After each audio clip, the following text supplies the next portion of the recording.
When I'm creating YouTube shorts, which are the short form videos from the full length videos that I do, it's interesting to notice that the most popular ones generally seem to be the ones where I'm scraping rocks out with a card.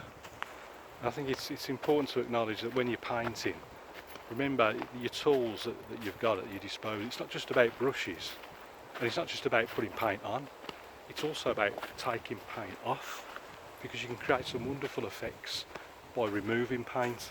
And the card is my sort of go-to tool when I want to create things like rocks, which is such a simple technique. I can't remember who I saw do it for. It was one of the TV artists.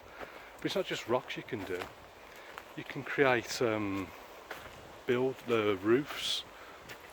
That's a common theme I use, especially in winter landscapes. Creating like a white snowy roof, all you've got to do is put the paint on dark, maybe the trees behind, and then just scrape the roof in and you've got like an instant building. Another great way is if you're doing like fence posts and you just want to create the effect of light on one of the sides. Again, just take the card and just scrape the very edge of the post to get down to the white of the paper, and it just looks like there's light catching the side of the fence post.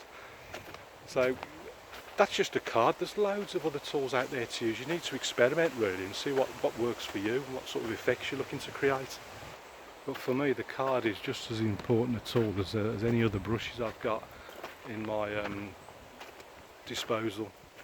But don't just have one either. Just take a plastic card, like a bank card, a credit card, cut it up into different shapes and sizes, and also have some where the edges are pointed at perfect 90 degrees, but have some where the edges are rounded, the actual corner is rounded, so you'd be cutting that from the actual corner of the card, because a lot of the time the card, they don't have a sharp corner, it's slightly rounded, and that gives you different types of effects when you're scraping.